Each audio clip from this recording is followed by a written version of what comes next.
No hay absolutos dentro de lo que el homínido rasurado puede definir cualitativamente, pues su misma existencia es relativa.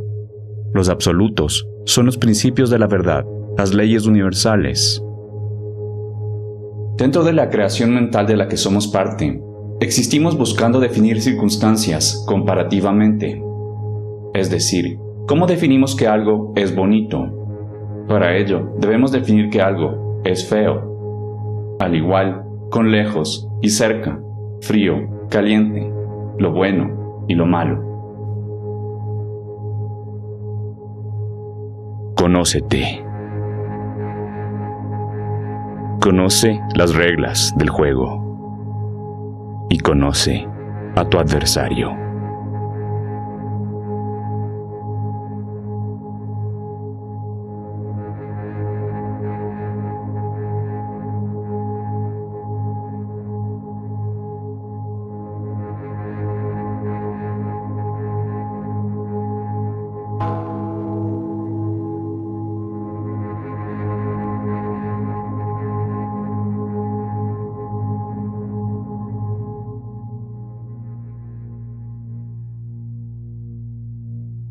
Existimos en un contraste de opuestos. En el nivel de conciencia dormida del bípedo rasurado, es con los opuestos que definimos nuestra existencia, mediante el uso de la razón, que la mayoría de veces es tironeada por el ego. Nuestras conjeturas tienden a la relatividad, pues siempre buscamos un punto de referencia para catalogar, para poder clasificar algo. Por ejemplo, ¿cómo definimos qué es caliente y qué es frío? ¿Dónde en el termómetro se indica que inicia el calor o el frío? Para ciertos microbios, temperaturas de menos 40 grados centígrados no son problema, y ciertos científicos especulan que hay organismos que podrían habitar la superficie del Sol. El calor o el frío son una medida de la misma cosa, de la temperatura. Todo en la mente del todo está en vibración. Todo puede ser explicado en términos de una frecuencia. La intensidad de la frecuencia es lo que determina la medida de algo. Así, a mayor frecuencia, mayor temperatura. Los diferentes cuerpos que poseeríamos estarían adaptados a estas diferentes frecuencias. Definimos lo lindo a partir de lo feo. La belleza es un concepto relativo, solo es un engendro cultural. Una tribu puede definir como hermosas ciertas características fisiológicas. Para unos, los estándares de belleza occidentales son absurdos, no tienen nada de bello. Lo grande para unos es pequeño para otros. Para una hormiga, el bípedo rasurado puede ser un dios. Para un bípedo, una estrella puede ser un dios. Las distancias tridimensionales caen en la misma regla. Miles de kilómetros pueden parecer una distancia increíble, pero para quienes tienen un avión a su disposición, no. O para quienes pueden ser atletas de la proyección astral o mental, esa distancia es insignificante. La vida de una mariposa puede ser un parpadeo para nosotros, y una vida humana puede ser un parpadeo para una estrella. Lo que entendemos como lógica es un proceso mecánico, una elección binaria, un sí o no, un procedimiento entre polaridades que no permite la existencia de gamas de grises. Una verdadera lógica, palabra vinculada a la raíz etimológica, logos, el verbo primordial, debería considerar los matices, que también son verdades. Nuestro pobre nivel de conciencia no lo permite. Somos polarizados.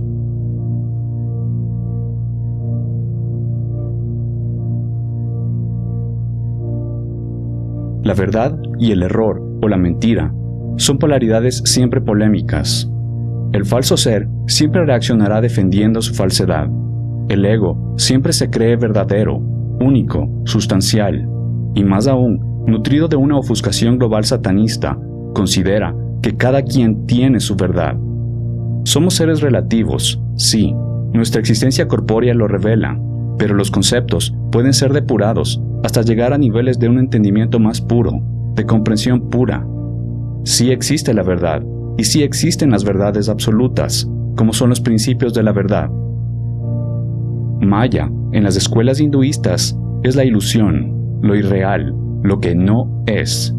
Nuestra existencia tridimensional es maya, es temporal, no es sustancial, En cambio, los planos búdicos, la conciencia, es sustancial. Atman es sustancial. Todo lo que el bípedo que te habla dice puede ser cuestionado. No catalogo como verdad todo lo que digo. Nada más busco lo más factible y algunas fuentes y evidencias relacionadas. Por ejemplo, puedo estar errado en los temas vinculados para explicar los principios de la verdad, es decir, las referencias pueden ser incorrectas. Son correspondencias que he encontrado para poder explicar y aclarar los conceptos. Estas referencias vienen de diversas fuentes, no son doctrina de un solo maestro, de una sola escuela. Estos temas vinculados que presento como evidencias y referentes pueden contener incoherencias, pueden ser desmentidos, pero no así los principios, que son leyes inmutables. En mi búsqueda, no he hallado un ser que sea capaz de desmentirlos fehacientemente. Toda fuente de información valiosa, todo neo-chamán o investigador que he encontrado y citado, tiene su contraparte. Todos han sido criticados o desmentidos. Algunos han despertado a ciertas cosas y a otras no. Usualmente depositamos toda nuestra confianza en alguien que habla verdades o nos agrada, y cuando encontramos algo incorrecto, todo lo compartido por esta fuente pierde validez. Esto acontece debido a nuestra polarizada búsqueda de un Cristo viviente. Si alguien es incoherente en un aspecto, eso no debe desvalorizar otros aspectos que ha impartido. El trivium es una vía para llegar a la verdad. Es el método que faculta la eliminación de falacias lógicas y conceptuales. Si no se puede comprobar algo, no se puede calificar como verdad. Pero si no se puede comprobar lo contrario, tampoco se puede decir que es falso. Muchos maestros tienden a sumar amarillismo a su trabajo, pues a los animales racionales nos fascinan los mitos y que nos cuenten las cosas de una manera emocional y envolvente. La verdad seca es dura de digerir. A veces, el simbolismo y la ambigüedad se entremezclan y nuestra pobre extensión lingüística se ve limitada. La problemática viene cuando el amarillismo se tiñe de falsedad o cuando alguien se niega a aceptar un error, circunstancia condenable. El bípedo que te habla no se excluye del listado del amarillismo y aprovecha la oportunidad para pedir disculpas por errores y omisiones. Toda la verdad, completa y absoluta, es incognoscible por el común de nosotros. Nuestro nivel de conciencia no nos lo faculta, pues estamos atrapados en el ego, y el ego es falso por naturaleza.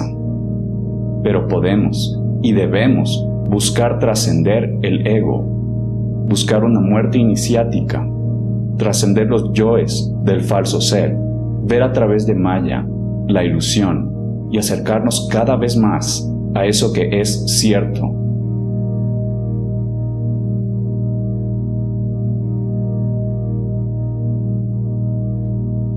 Solo hay una fuerza generativa en el cosmos, y esta tiene dos polaridades: el amor y el miedo. Algunos les llaman el amor y el odio. A mi parecer solo es una cuestión lingüística. Las palabras con las que definimos ciertas cosas nada más son intentos imperfectos para describir aquello que trasciende nuestras facultades.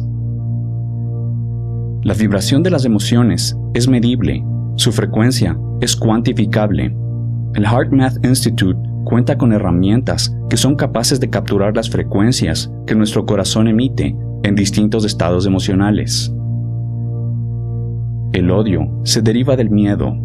Aquel que vive en una mentalidad satanista, bajo el complejo reptiliano, basado en la supervivencia física, siente miedo, miedo al hambre, a morir, a perder su personalidad, su falsedad, a la colectividad, miedo a ser refutado, a ser cuestionado, miedo a no ser diferencial, miedo a reconocerse como hermano de otros seres de la creación. Ese miedo se traduce en odio. El odio es el mecanismo de defensa del miedo. El maestro Mark Passio establece la siguiente progresión de las polaridades. El miedo inicia con la ignorancia, rechazo de la verdad. Se manifiesta internamente con confusión, dogmas, anarquía interna, no hay soberanía esotérica, dominio del falso ser, de las múltiples caretas del ego. La manifestación exotérica o exterior es control externo, autoridades o gobernantes, violencia. Esto decanta en el caos. Por otro lado, el amor inicia con el conocimiento, la búsqueda de la verdad. Se manifiesta internamente o esotéricamente con soberanía interna del verdadero ser, de la conciencia, una monarquía interior. Los yoes que comprenden el falso ser son sojuzgados. Externamente se manifiesta como libertad, anarquía, ausencia de autoridades o gobernantes. La circunstancia resultante es el orden. Esta dinámica de las polaridades del amor y el miedo se corrobora biológicamente. Cuando sentimos miedo, segregamos enzimas y endorfinas, como el cortisol, norepinefrina y adrenalina. Estas enzimas son necesarias para protegerse, para entrar en el mecanismo de pelear o huir. Son propias del complejo reptiliano. El flujo sanguíneo se prioriza a nuestras extremidades para correr o defendernos y deja el torso, deja de lado actividades inmunológicas, digestivas, deja el cerebro, deja la cabeza seca, la capacidad para pensar se reduce. Estas enzimas son necesarias para sobrevivir, para preservar el ego, pero son muy nocivas. Su exposición prolongada nos destruye internamente, nos enferma. Y sucede que vivimos atrapados en el miedo, por ello, vivimos enfermos. Cuando experimentamos amor, segregamos dopamina y oxitocina, que son sumamente positivas para nuestro cuerpo denso. Sanamos más rápido, pensamos mejor, nuestro sistema inmunológico se optimiza y nos sentimos felices. Las vibraciones lentas, de baja frecuencia, las de extendida longitud de onda, pertenecen a todos los aspectos menos evolucionados de la creación mental del todo. Aquellas emociones y pensamientos que más nos perturban física y mentalmente son de baja frecuencia. Las polaridades pueden transmutarse. Los seres que en algo, así sea ridículamente poco, despiertan su conciencia, son capaces de transmutar y cambiar su vibración hacia las polaridades que elijan. Para trascender una vibración lenta, no debemos enfocarnos en dejar de hacerlo. Es como si nos dicen que no pensemos en un elefante rosado. Va a ser inevitable que pensemos en un elefante rosado. El cetro de poder de los ocultistas está en vibrar en la polaridad. Para vencer las barreras del ego, debemos enfocarnos en sus polaridades. Avaricia, generosidad, envidia, altruismo o compasión, gula, disciplina o autocontrol, pereza, actividad, lujuria, moderación, soberbia, humildad o sencillez, ira, serenidad. El amor es la llave. Todo lo que necesitas es amor. Frases que pueden sonar trilladas, frases que me parecían abominables hace unos años. Hoy bajo la cabeza y reconozco la verdad. El amor es la clave. El miedo parece tener muchas causas. Miedo a la pérdida, miedo al fracaso, miedo a ser lastimado, y así. Pero finalmente, todo miedo es el temor a la muerte del ego, de su aniquilación. Para el ego, la muerte siempre está a la vuelta de la esquina. En este estado de identificación mental, el miedo a la muerte afecta a todos los aspectos de la vida.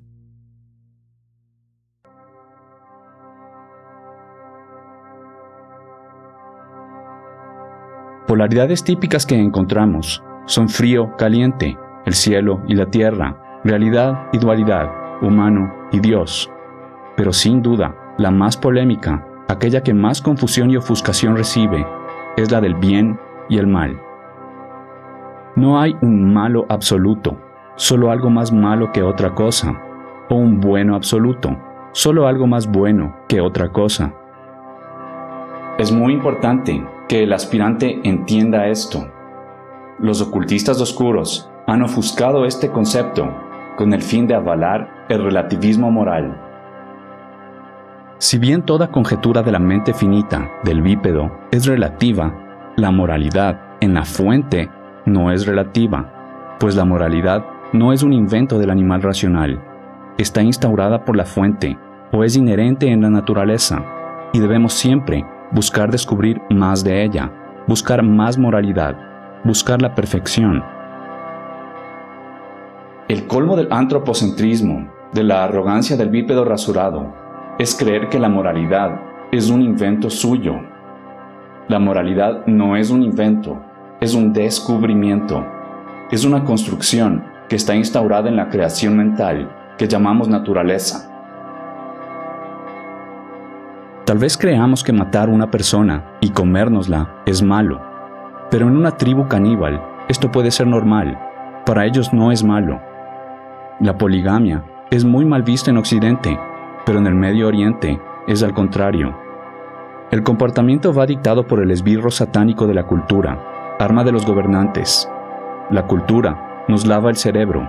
Por ejemplo, nos puede decir la falacia de que está bien esclavizar y o asesinar a un animal y comernos sus restos o sus secreciones, cuando es absolutamente innecesario e incluso perjudicial para el planeta y nosotros mismos a un nivel exotérico y esotérico. Es cierto que nuestra existencia más densa tiene una repercusión inevitable en todos los sistemas, y hasta el bípedo rasurado más ascético, respiracionista, también acaba con la vida de cientos de organismos que ni siquiera puede percibir. Solo caminando, solo respirando lo hace. Sin embargo, esta búsqueda de reducir el impacto es el camino. El despertar de la conciencia se trata de abrir los verdaderos ojos, sin polarizarlos, simbólicamente, conjugarlos en uno solo, el ojo que nos conecta con la sabiduría superior. Sojuzgar la mente, abrir el corazón, alinearse a la moralidad inscrita en los principios de correspondencia y causa y efecto. El bien y el mal es el meollo del conflicto que genera disonancia cognitiva. Pseudo-religiones y movimientos mal guiados como el New Age tienen nefastos acercamientos a la ley de polaridad. De igual manera, varios círculos esotéricos imparten comportamientos que considero peligrosos. No corroboro la fascinación ni el dogma. No todo núcleo espiritista es veraz en sus enseñanzas. Algunos han despertado a ciertas cosas y a otras no. Lo que comparto es un compendio de lo que encuentro más objetivo. Es común que nos digan: no juzgues, no busques cambiar el mundo, acepta las cosas como son, o a poner la otra mejilla. Es verdad que el ego es el principal enemigo a vencer, el guardián del umbral que se encuentra en cada uno de nosotros. La principal batalla es interna, esotérica, se lleva dentro de cada uno de nosotros. Pero negar que existen seres muy oscuros fuera de nosotros es propio de dormidos, y hacer nada en contra de su maldad es propio de dormidos. Algunas escuelas esotéricas indican que el bípedo rasurado no es capaz de discernir entre el bien y el mal, que en nuestro estado sonambúlico no somos capaces de hacerlo. Solo despertando la conciencia podríamos aspirar a ello.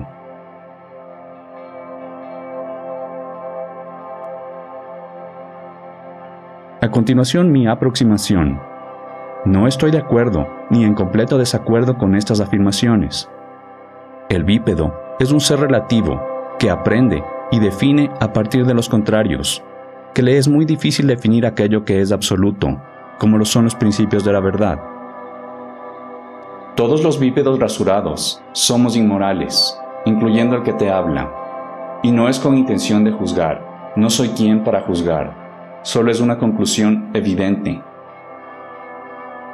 Sin embargo, con nuestra minúscula capacidad y conciencia, somos aptos de determinar un rango entre el bien y el mal ajustado a la tercera dimensión.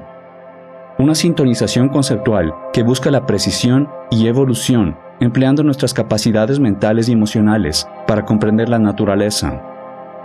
Comparto una definición muy simple de lo que es la moralidad.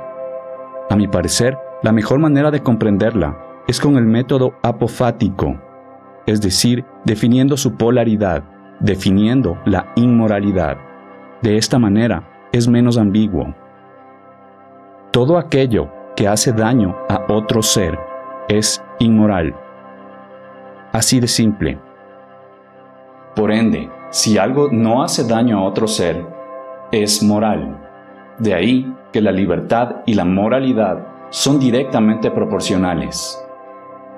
Esta es la regla de oro.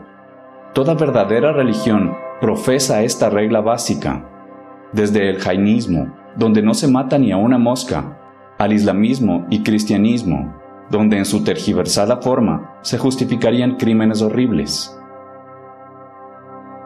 No importa si nos consideramos budistas, cristianos, islámicos, gnósticos, rosacruces, hiperbóreos, masones, ocultistas.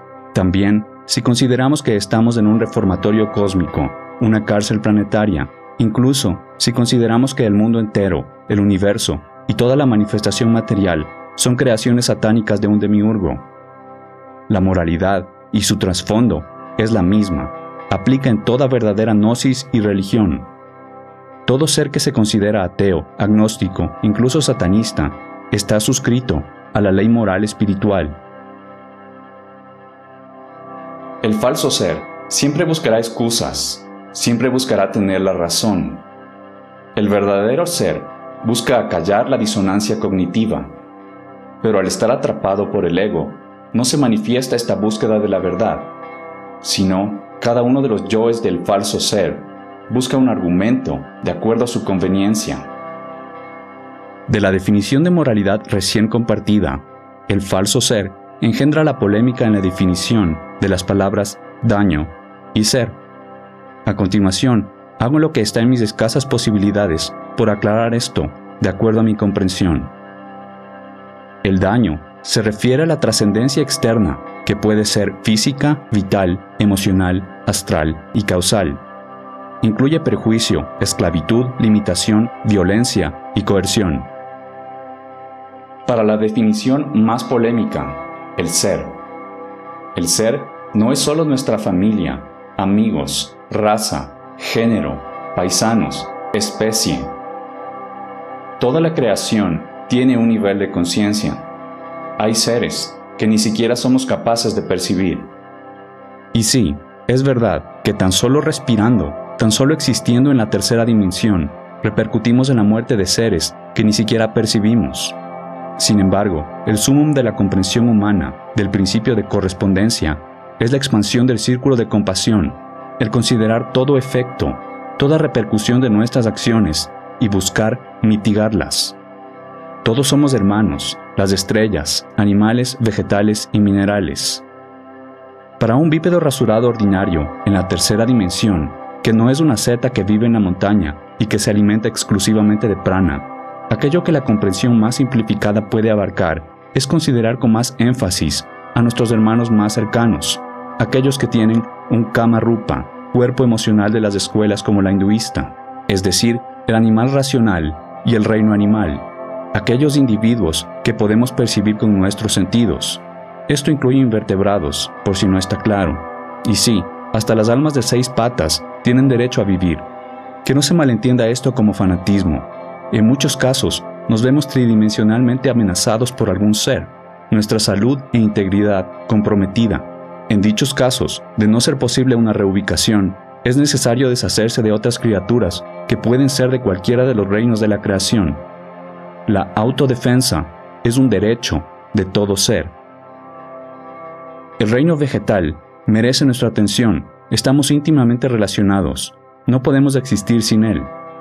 Las plantas son seres sintientes, pero su nivel de conciencia no les faculta engendrar emociones, atracción y repulsión, eje fundamental a considerar. Las plantas no cuentan con un sistema nervioso central ni nociceptores, por lo que no sienten dolor. Pero debemos respetarlas y protegerlas. Perciben vibraciones y son sintientes. Friedrich Nietzsche decía que no existe bestia sin crueldad.